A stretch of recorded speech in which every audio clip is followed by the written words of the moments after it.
300 years of galactic civilization had produced exactly one rule that every species agreed upon without debate: never go to quiet space. Varric pressed his clawed hand against the observation window of his damaged vessel, watching the stars ahead grow dim and strange. The Tyrillian merchant had no choice. His ship's navigation core had failed during a routine jump, and the emergency systems had dropped him here, in the one place no sane being would travel willingly. Quiet space earned its name because ships that entered it stopped transmitting. They stopped moving. They simply stopped. Rescue vessels sent to retrieve them found nothing but empty hulls drifting in perfect formation. Their crews vanished without trace or struggle. His communication array crackled with static. Then a voice came through, speaking in perfect galactic standard with an accent he could not place. Damaged vessel. This is the human ship Perseverance. Do you require assistance? Varric's 4 eyes widened. Humans. He had heard stories about them, of course. Every species had. They came from a death world called Earth, a planet so hostile that merely surviving childhood there was considered an achievement. But they were new to the galactic stage, barely a century into their space age. What were they doing here? Human vessel, Varric replied, keeping his voice steady despite his fear. You are in quiet space. You must leave immediately. This region is forbidden. A pause. Then a soft laugh came through the speakers. We know where we are. That's why we're here. Hold your position. We're coming to help. Before Varric could protest, a ship emerged from the darkness ahead. It was smaller than he expected, built in the angular, practical style humans preferred. No elegant curves or flowing designs. Just function and purpose made physical. The human ship pulled alongside his vessel. A docking tube extended, and minutes later, Varric heard footsteps approaching through the airlock. The human who entered his cargo hold was a female, shorter than him by half a meter, with dark skin and hair pulled back from her face. She wore a simple jumpsuit with a patch on her shoulder, showing a planet with a single moon. I'm Captain Edora Okonkwo, she said, extending her hand in the human greeting gesture. You're lucky we were in the area. Varric did not take her hand. You patrol quiet space? Why? Your species is young. You cannot know what dwells here. Captain Okonkwo lowered her hand without offense. Her eyes, he noticed, were constantly moving, scanning his cargo hold, checking corners and shadows. We know exactly what dwells here. That's the point. She walked past him toward his engine compartment, pulling tools from her belt with practiced ease. Your navigation core is shot. I can patch it well enough to get you to the nearest station, but you'll need proper repairs after that. You are avoiding my question, Varric said, following her. The Council has marked this space as forbidden for 3 centuries. No species enters here. The disappearances, the void singers, Okonkwo interrupted. She had opened his engine panel and was examining the damaged components inside. That's what we call them. They're attracted to certain types of energy signatures. Most galactic ships broadcast on frequencies that call them like dinner bells. Varric felt ice form in his stomach.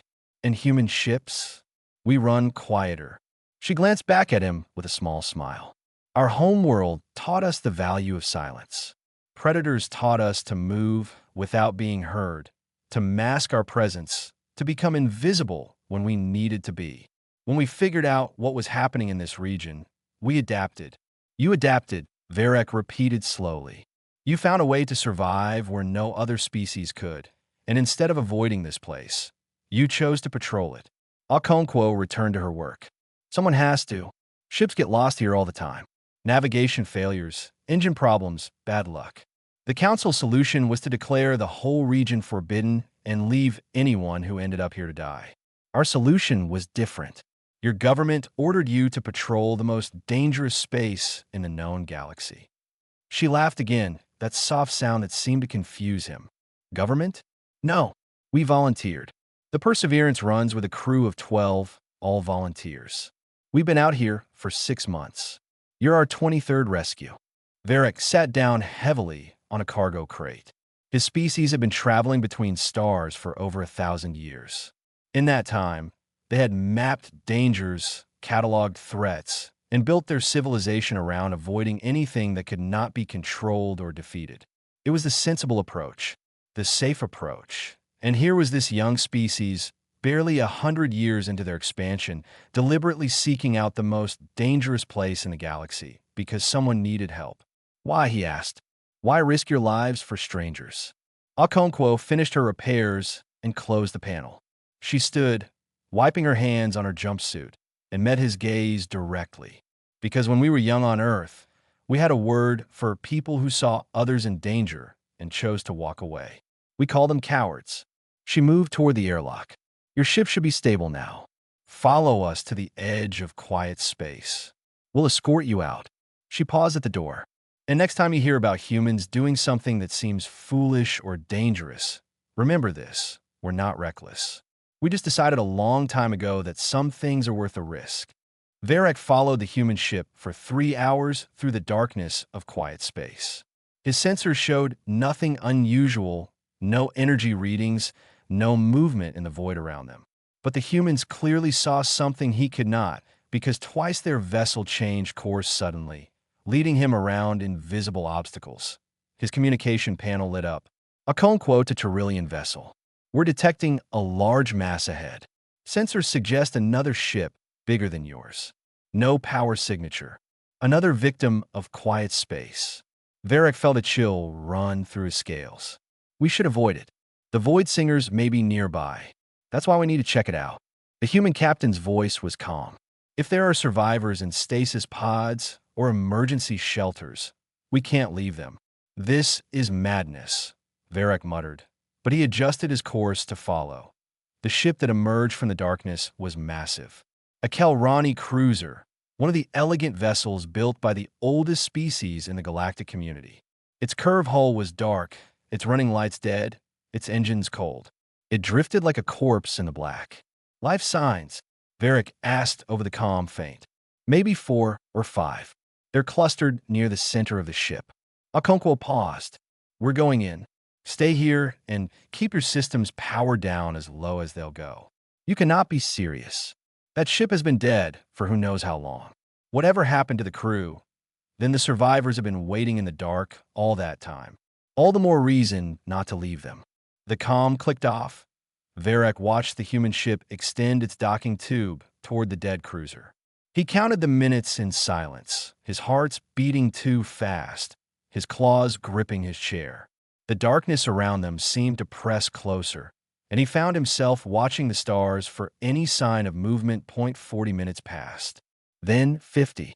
Varek was preparing to flee when his comm crackled back to life. Okonkwo to Tyrillian vessel. We found them.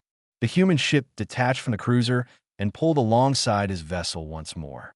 This time, when the docking tube connected and the airlock opened, Okonkwo was not alone. 4 Kelrani stood behind her, their tall, thin bodies wrapped in emergency blankets, their large eyes blinking in the light of his cargo hold. They moved like creatures emerging from a nightmare, slow and uncertain, as if they had forgotten how to walk. One of them, the oldest by the silver markings on her crest, stepped forward. Her voice was barely a whisper. We were trapped for 62 cycles. Our ship's systems failed. We sent distress signals, but no one came. We thought we would die there. Varek stared at them. 62 cycles. More than a year standard time. Trapped in a dead ship in forbidden space. Waiting for help that the rest of the galaxy had decided would never come. How did you survive? He asked. Emergency stasis pods, Okonkwo answered. She was checking the Kelrani for injuries, moving among them with quick, gentle hands. They rotated in and out of hibernation to conserve resources. Smart thinking. Bought them time. The old Kelrani turned her massive eyes toward the human captain. When we heard your voice on the emergency frequency, we thought we had gone mad. We thought the darkness had finally taken our minds. No one patrols quiet space. No one rescues the lost. We do. Okonkwo said simply. Varek watched her work. She had brought food and water from her ship, medical supplies, clean clothing. Her crew members came and went through the docking tube, carrying supplies and checking the Kelrani's vital signs with practiced efficiency. How many times have you done this? Varek asked. Entered dead ships. Searched for survivors? Okonkwo looked up at him. Since the Perseverance started patrols 6 months ago, maybe 40 ships. Most of them were empty. But we found survivors in 11 of them. 14 people who would have died alone in the dark. And the Void Singers? Have you ever encountered them directly? Something flickered in her eyes. Once. She did not elaborate, and Varek did not ask.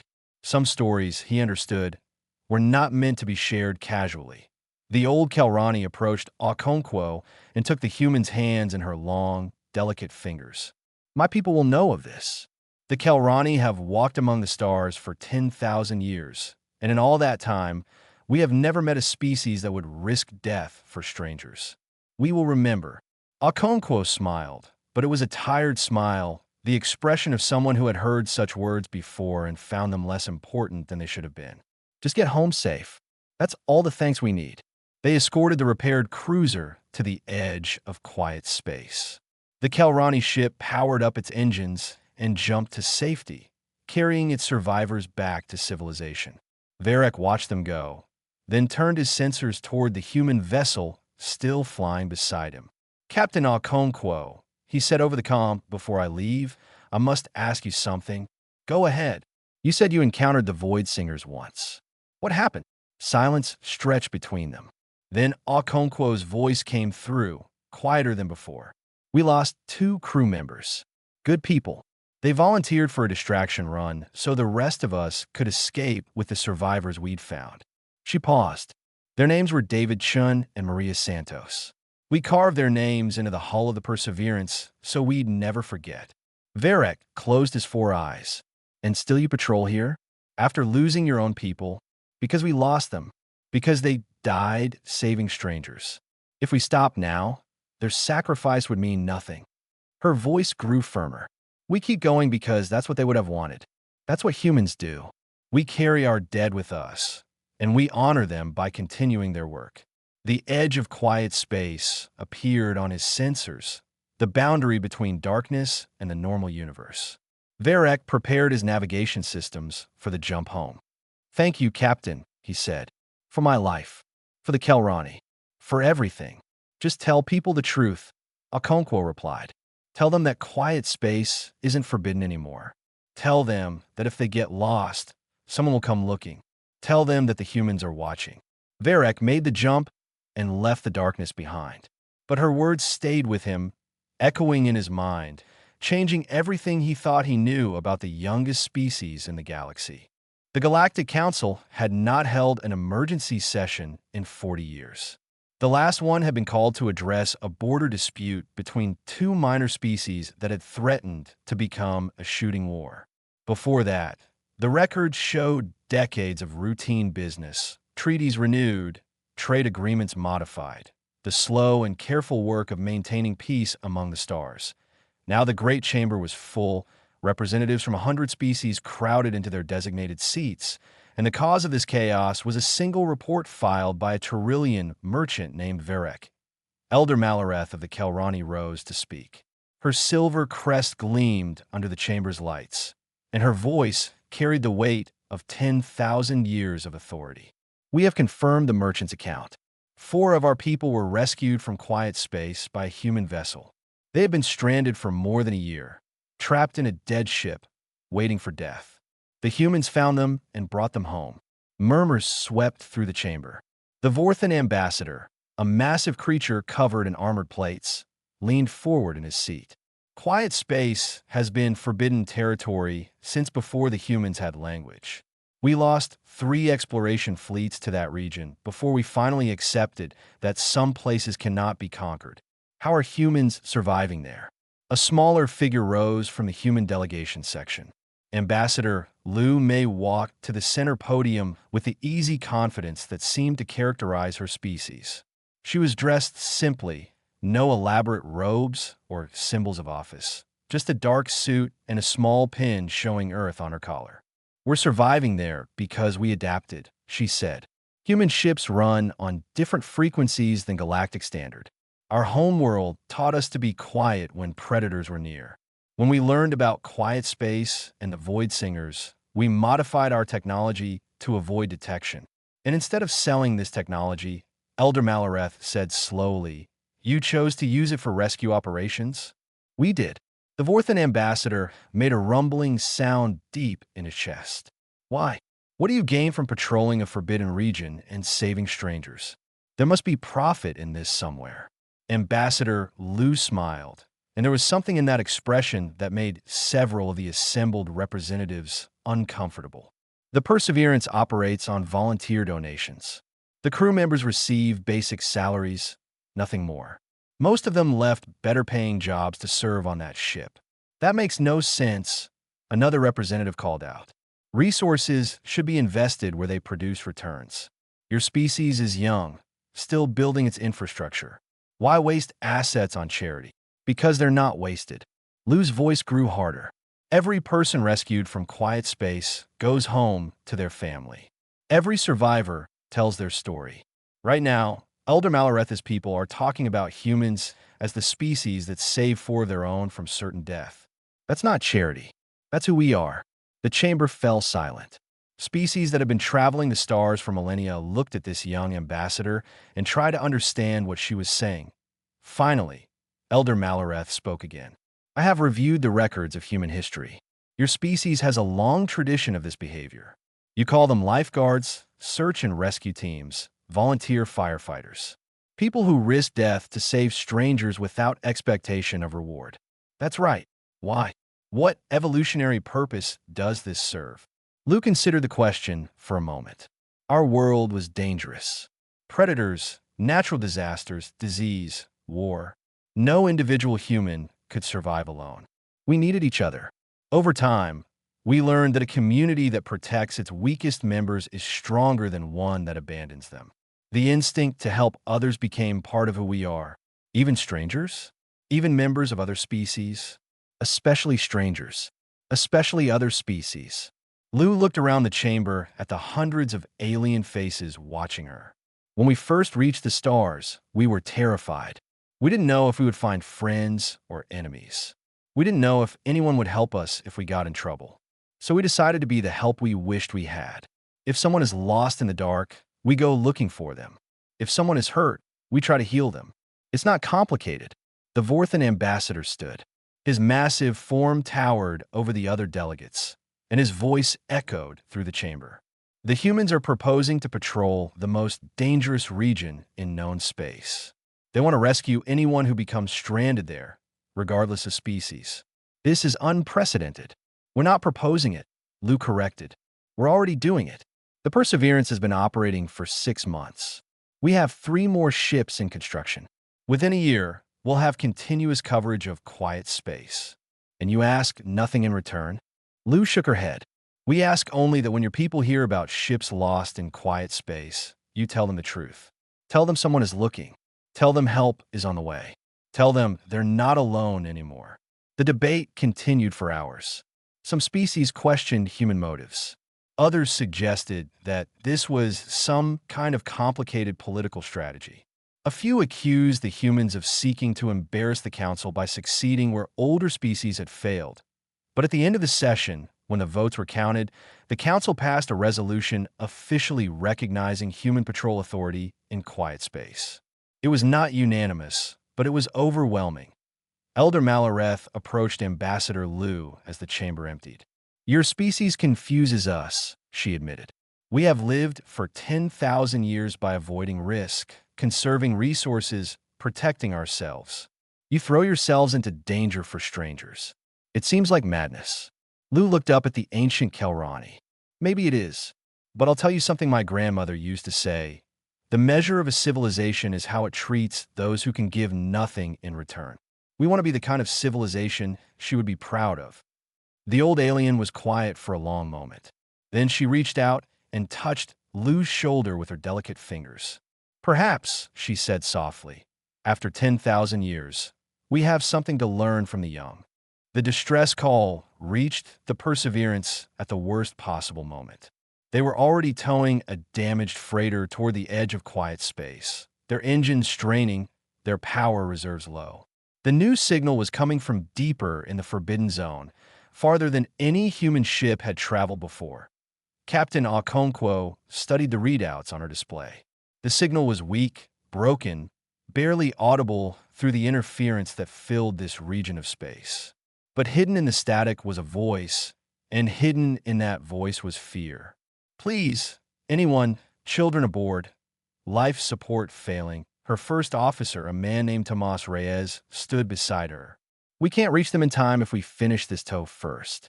And if we abandon the freighter, they'll drift back into dangerous territory. How many on the freighter? 6. All stable, no critical injuries. And the new signal? Reyes checked his instruments. Unknown. But the mention of children. He did not need to finish the sentence. Okonkwo closed her eyes for a moment. This was the hardest part of the job. Not the danger, not the darkness, not even the void singers lurking somewhere in the black. It was the math. The terrible, necessary math of deciding who could be saved and who would have to wait. Contact the freighter captain, she said. Explain the situation. Ask if they can manage on minimal power until we return. And if they can't, then we'll have to make a different choice. The freighter captain was a Mechith, a species known for their nervous dispositions and excellent accounting skills. When Okonkwo explained what she was asking, there was a long silence on the communication channel. You want us to wait here? The Mechith said slowly. In quiet space. Alone. While you chase another signal that might not even be real. Yes. Captain Okonkwo, you're aware that every moment we spend in this region increases our chances of attracting the Void Singers. I am. And you're asking us to accept that risk so that you can attempt to rescue unknown beings who may already be dead. Okonkwo's voice was steady. I'm asking you to give others the same chance that we gave you. When your ship was dying, we came. Now someone else needs help. I can't be in 2 places at once. So I'm asking. Another long silence. Then the Mechith captain spoke again, and there was something different in his voice. Something that had not been there before. Go. Save the children. We will wait. The Perseverance released its tow line and turned deeper into the darkness. Okonkwo pushed the engines harder than she should have, burning fuel they could barely afford to lose, racing against a clock she could not see. The signal grew stronger as they approached. It was coming from a small civilian transport, the kind of vessel families use for long journeys between colonies. Through the static, they could now hear the full message on repeat. This is the passenger ship homeward bound. We have experienced complete engine failure. Life support is failing. We have 14 passengers, including 6 children. Please, if anyone can hear this, we need help. 14 people, Reyes said quietly. Adora, if the Void Singers are drawn to this much activity, then we'd better work fast.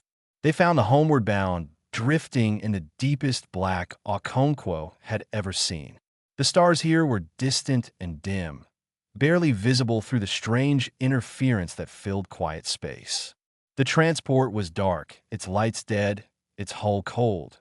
But when they connected the docking tube and forced open the emergency airlock, they found life waiting inside. The passengers were huddled in the central cabin, wrapped in thermal blankets, their breath visible in the freezing air. They were Valorians, a species that resembled bipedal deer with soft fur and large, gentle eyes. The adults had formed a protective circle around the children, their bodies providing what little warmth they could. A male Valorian rose to meet Okonkwo as she entered. His fur was frost-covered, his movements slow and painful, but his voice was clear. You came. We called for help knowing no one would answer, and you came. We always answer, Okonkwo said. Let's get your people to our ship. We need to move quickly. The evacuation was tense. Okonkwo's crew worked with practiced efficiency, carrying the children first, then helping the weakened adults through the docking tube. The Perseverance's life support strained to accommodate so many extra bodies, but it held. The last to leave the transport was a young female Valorian clutching a small bundle to her chest. When Okonkwo looked closer, she saw that the bundle was a baby, barely a few weeks old, wrapped in every piece of fabric the mother had been able to find. She was born during the journey, the mother said, her voice barely a whisper. She has never seen sunlight. I was so afraid she would die in the dark. Okonkwo reached out and touched the baby's cheek with one gentle finger. The infant stirred but did not wake. She won't die in the dark, Okonkwo said. I promise. We're taking you home. They retrieved the Mechith freighter on their way out. The accountants had done exactly as they promised, running on minimal power, waiting in silence, trusting strangers to return for them. When Okonkwo thanked them for their patience, the Mechith captain said something that surprised her. We were frightened every moment you were gone, but we kept thinking about those children alone in the dark. If we had left, if we had forced you to choose us over them. He paused. Some choices would make survival meaningless. The Perseverance emerged from quiet space, carrying 20 passengers from 2 different species. The Valorian mother named her baby Adora, after the woman who had pulled her from the darkness. And somewhere in the black behind them, the Void Singers continued their endless, patient wait for prey that would no longer come so easily. 5 years after the first human patrol ship entered quiet space, the galaxy had changed in ways no one could have predicted. The humans had kept their promise. For ships now patrolled the Forbidden Region continuously, working in shifts, covering every sector where a lost vessel might drift. They had rescued over 300 beings from certain death, pulled them from the darkness, and sent them home to their families. But something else had happened, something the humans had not expected. Other species had started to join them. The first was a Kelrani research vessel that appeared at the edge of quiet space and requested permission to accompany the human patrol. Elder Malareth herself had authorized the mission, saying that her people wished to learn the human way of moving through the darkness. Then came a Trillian trading consortium that donated 3 ships and their crews to the rescue effort. Varek, the merchant who had been the first to be saved, had spent years convincing his people that this was money well spent. The Mechith accountant surprised everyone by establishing a fund that paid for fuel and supplies for the entire fleet. When asked why, their spokesman had simply said, "The numbers make sense when you calculate the value of lives saved." Now, as Captain Okonkwo sat in the command center of the newly built Station Hope, she looked out at a fleet that would have seemed impossible just a few years ago. 23 ships from 12 different species, all painted with the same symbol. A single light in a field of black, the sign of the Quiet Space Patrol. Her first officer, Tomas Reyes, entered the command center with a data pad in his hand. The Vorthan delegation has arrived. They want to discuss contributing 3 heavy cruisers to the fleet. Vorthans? I thought they said humans were insane for operating in quiet space. They did. Then one of their colony ships got caught in a navigation failure last month. We pulled 60 of their citizens out of the dark. Reyes smiled. Apparently that changed some minds. Okonkwo shook her head in wonder. When we started this, I thought we'd be alone forever. 12 volunteers on one ship, doing what we could, dying when we had to. And now I'm running a multinational rescue operation that spans the most dangerous region in known space. She laughed softly. My grandmother would be confused and proud in equal measure. An alert flashed on her display. Okonkwo's expression immediately sharpened as she checked the readings. A distress signal, deep in quiet space, stronger than any they had received before. But it was not just one signal that IT was hundreds. What is that? Reyes asked, leaning over her shoulder. Unknown. Okonkwo was already calling up sensor data, trying to make sense of what she was seeing. Large vessel, very large. Bigger than anything we've encountered before. And those signals, they're all coming from inside it. Life signs, thousands, maybe tens of thousands. She felt ice form in her stomach. Tomas, I think this is a colony ship. A big one. Something went wrong during transit and dropped them right in the middle of the danger zone. The implications hit both of them at the same time. A colony ship meant civilians, families, children. It meant beings who had packed up their lives and trusted technology to carry them to a new home. And now they were stranded in a place that had been called forbidden for 3 centuries. Okonkwo opened a channel to the entire fleet. All ships, this is Station Hope. We have a mass casualty event in progress. I need every vessel capable of entering quiet space to prepare for immediate departure. This is not a drill. Responses came flooding back. Kelrani science ships powered up their modified engines. Trillian freighters loaded emergency supplies. Mechith accounting vessels of all things, volunteered to coordinate logistics. Even the newly arrived Vorthan delegation offered their cruisers, though they had not yet been trained in quiet running procedures. Send the Vorthans to the edge of the zone, Okonkwo ordered. They can serve as relay stations and emergency backup. The trained ships will go in first. Within an hour, a fleet of 15 vessels was racing into the darkness. Okonkwo led from the Perseverance, her old ship still the fastest and quietest in the patrol. Behind her came ships from species that had once considered each other rivals or strangers, all united by a single purpose. The colony ship came into view after 6 hours of flight. It was massive, a floating city designed to carry 20,000 colonists across the stars. Its engines were dark, its navigation systems destroyed by some catastrophic failure. Emergency lights flickered along its hull like dying stars. 20,000 lives, Reyes said softly. Not if we can help it. Okonkwo studied the ship's layout on her display. We can't evacuate that many people, not with the ships we have. We need to repair their systems, get them moving again. The Void Singers will be drawn to this much activity. A ship this size, this many life signs, I know. Okonkwo's voice was grim. That's why we work fast and stay quiet. Contact the colony ship. Tell them help has arrived. When the connection was established, the face that appeared on screen was that of an elderly Pelothian, his gray fur matted with stress and exhaustion. His people were long-lived and wise, known throughout the galaxy for their careful, measured approach to every problem. Now he looked like a man watching his world end. Human vessel, you came. We thought no one would come. We thought we would die here, all of us, all 20,000 of us, and no one would ever know. We know, Okonkwo said, and we're here. How long can your life support hold? Perhaps 40 hours, perhaps less. Then we have 40 hours to save 20,000 lives. Okonkwo looked at the fleet behind her, at ships from a dozen worlds gathered in the darkness to pull strangers from the void. Let's get to work. 38 hours into the rescue operation, the Void Singers found them.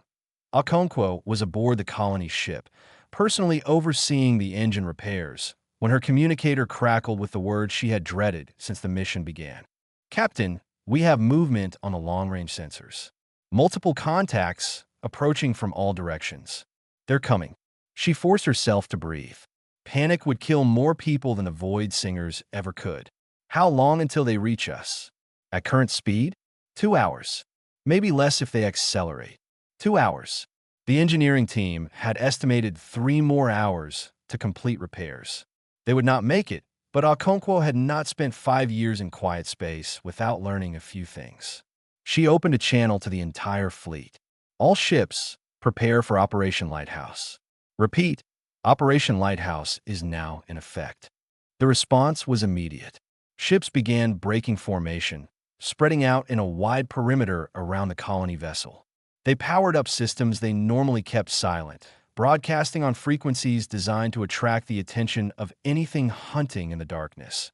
Reyes appeared beside her, his face pale but determined. The decoy fleet is in position. 12 ships have volunteered for the distraction run. Volunteers, Okonkwo repeated.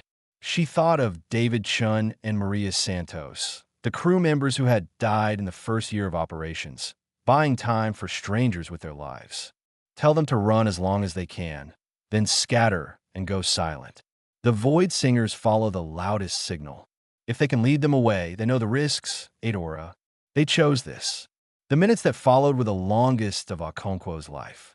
She stayed aboard the colony ship, working alongside engineers from 6 different species, pushing herself past exhaustion while the fleet fought to buy them time. Reports came in fragments. The Kelrani science ship had drawn 3 Void Singers away before going silent. The Tyrillian freighters were running interference, darting in and out of sensor range, creating chaos in the darkness. A Mechith vessel had been surrounded, but managed to power down in time, drifting cold and silent while the hunters passed by inches away. Engine core is online, someone shouted from the engineering bay. We have propulsion, navigation systems, Okonkwo demanded. Partial, enough to get us moving. We can calculate a full jump solution while we run. then run. Okonkwo sprinted toward the nearest shuttle, heading back to the Perseverance. All ships, colony vessel is mobile. Begin withdrawal to the edge zone. Emergency protocols. The fleet converged around the colony ship like antibodies protecting a vital organ. Ships that had been running decoy patterns broke off and rejoined the formation.